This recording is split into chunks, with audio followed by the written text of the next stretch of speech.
So when most people think about therapy, they think it's some hokey pokey kind of nonsense. You wave a wand and everything is fixed for you and all your problems go away, whether it be addiction, whether it be you have a problem with your girlfriend, your boyfriend, your partner, whatever it might be.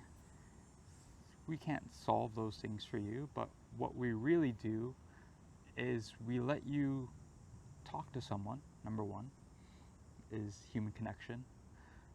What I learned through my schooling, and one of my professors used to say, is that the opposite of addiction is connection. And that really resonated with me when I actually started practicing, because a lot of people might have a lot of friends, but not a lot of people to actually talk to, which is the main thing that they might be missing in their lives. That when they try to talk to their friends, they talk to your family, you might get these cold shoulder responses, and it's kind of like the Canadian, hey, how you doing? Oh, I'm good, and then it's all over. Then it's just on with life, on with work, and you shrug your shoulders and you call it a day, and whether or not you can handle it or not, it seems like no one really cares besides just saying, hey, how are you doing? It doesn't really go much further than people kind of doing a brief check-in with you.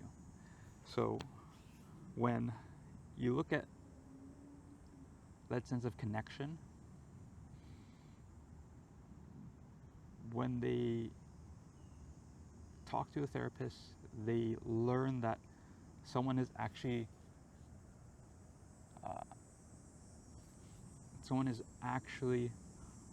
willing and able to listen to their concerns in a relatively safe environment.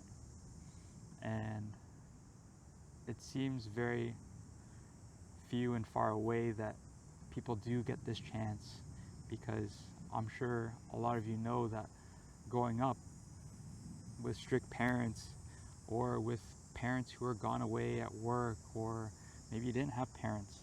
It could have been many different areas of your life growing up where this sense of connection to someone that you could go to when something was wrong, you didn't have.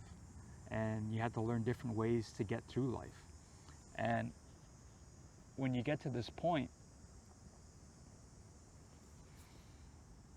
when you're in a relationship with someone that, although they're there with you every day of your life for maybe several years, even for, I've talked to clients with, oh my gosh, being in relationships for decades. And this person that's supposed to be there, in many respects they are, but when it comes down to that emotional connection, when they're dealing with their mental health issues, that they don't feel safe enough to fully express themselves at home. Because there's many things, especially for guys, there's a big stigma around just expressing yourself. Dr. K again, he had this great commentary about how the only safe spaces that men are accepted to express themselves, and the only emotion that they can express is sadness. They can't be angry, they can't be frustrated, because it comes off as aggressive, or it comes off in a certain way that's not generally liked. And when I do a lot of my work, I tell people that when we work through the emotions, that the anger that you're feeling has been suppressed. And learning how to temper your anger,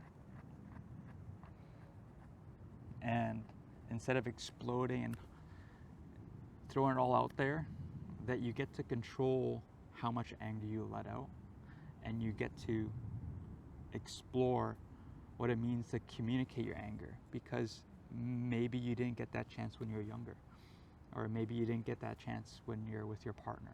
That if there's any slight annoyance or frustration or any leakage of like anger that comes out, then they ask you, oh, what's wrong?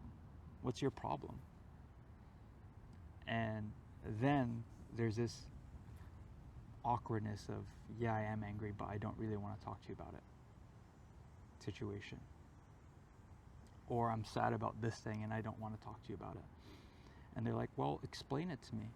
And even as much as you might try to explain to this person, there's one of two factors. Is that, number one, since you never got the chance to express your emotions, it's hard for you to communicate those things to your partner. And two, the environment that you fostered your relationship in is that the other person is not quite ready for the level of expression of anger. Even though they might say, I'm ready, like, please tell me what's going on, that the relationship that you fostered thus far hasn't supported what you're about to say, and it could cause more of a problem. And you get into this loop of, if you do express those things to your partner, I'm sure a lot of us have been there before, is that you tell them what's going on, and there's this almost,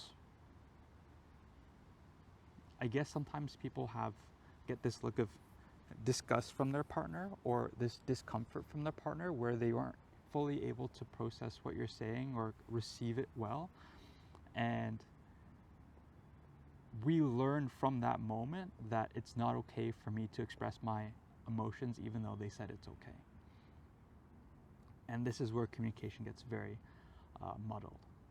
So back to my main point, is that the opposite of addiction is connection. And when people are looking to move through their mental health journey, they learn that the relationships that they fostered thus far and how they've learned to adapt to their world up to this point has not created an environment where they can express themselves. So when they come into the room, when they talk to people, or they talk to a therapist, that it's okay to get angry because this person is able to receive what I'm saying, and they won't judge me for who I am. And that's kind of the beauty of a therapist, is that they're not your friend, they're not your partner, they're not any of these people in your life. They're just someone that's willing to listen to you. And that's kind of the beauty of therapy, is that you won't be judged. And this is where you get to learn and grow those skills to start communicating your anger in a safe environment, and then build up how to do that. Because sometimes people have all these bottled up emotions, and when they're finally ready to express them, it comes out so crazily. I'm sure we've all had those moments again, where we've had all these feelings building up, and we haven't had the opportunity to actually vocalize them. And when it does come out, it's very ugly. It's not pretty. It's really, really ugly. And as we know, it causes a lot of trauma. And we have these moments where we may look back.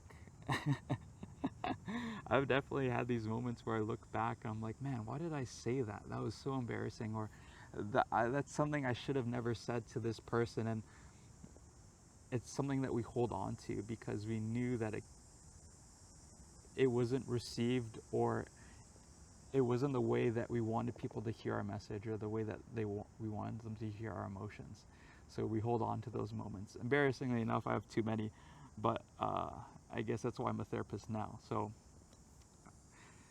when working through these things, it's very difficult. And I think that's, again, one of the great things about therapy, is that it's a great starting point for a lot of people that didn't get the chance to start expressing those emotions. And later in your years, where you're in your mid-20s, 30s, 40s, even people in their 50s I've talked to, that this is finally one of those chances where they get to actually express their emotions on some sort of level that is comfortable for them. So, thanks so much for listening. I got like 3 bites on my face. It's crazy.